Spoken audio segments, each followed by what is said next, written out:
Alright guys, welcome back. So I got some more done to this lathe and thought I'd do another update video. This is probably going to be the last one, guys, to be honest. This was just a fun project. I had a couple of days just to tinker, and this is what I came up with. So you can see I've made some copies here, and it's actually coming out pretty damn good. A little bit of sanding, these things would smooth up pretty good.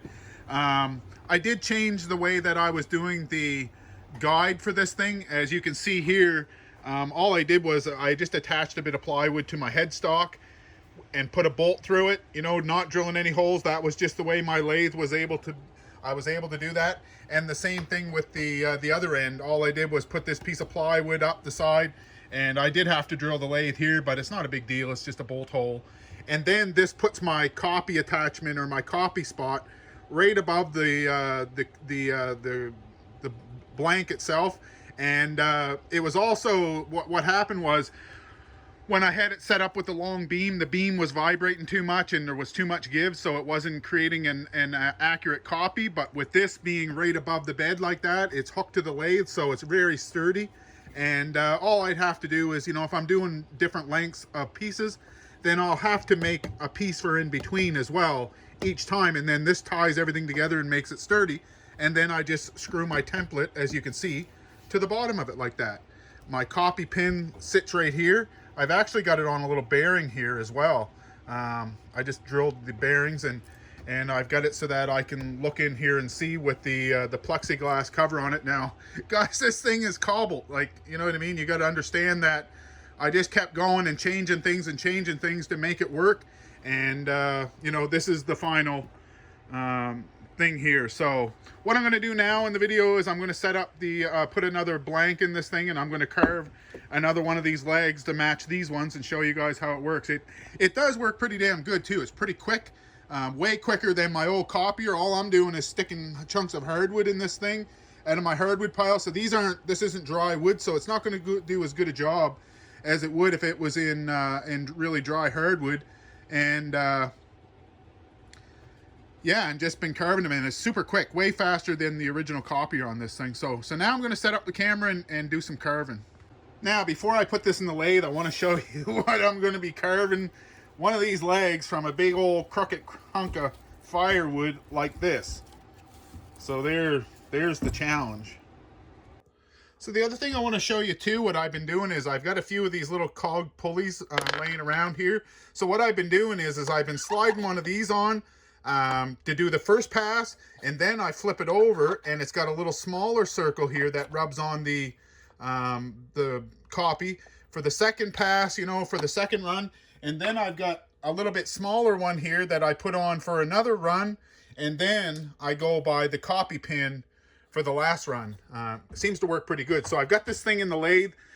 It's really crooked stick, but the way that I've got it balanced in there. And the way I do it is I get it kind of centered on one end, then I kind of get it stuck in the other, and then let it go. And wherever it, you know, it'll tend to roll to the bottom if it's off balance. Well, then I'd raise that up a little bit until it kind of stays there, and I can rotate it without it, you know, wanting to flop to the bottom, and then it'll balance out. And but that doesn't mean it's not real lumpy in there, so I'm gonna have to take my time here at the beginning to carve this thing down, as you'll see.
All right, guys, so that's all the filming I've got of this thing cutting. It's really hard being here by myself to set up the camera to record this, but what I will do in a future video is there is one change I'm going to make, and that is I'm going to upgrade to this cutter right here.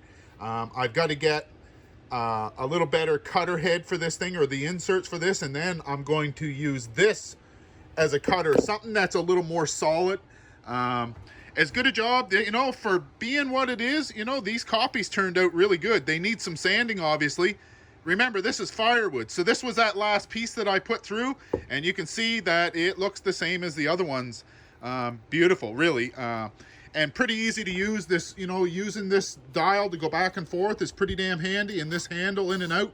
Now, if I wasn't trying to carve great big chunks of firewood, this thing would be a lot quicker as well. But you know, you guys seen the size of the piece that this was before I carved it. So now, guys, my time is up on this. I've got a kitchen to build, so I've got to clean up my shop, get this put away, but I will revisit this in a future video once I get the cutter head set up, and when I do, I'll be sure to upload a video. So hopefully you guys had fun watching this little series, and hopefully you guys will keep tuning in, and thanks for watching.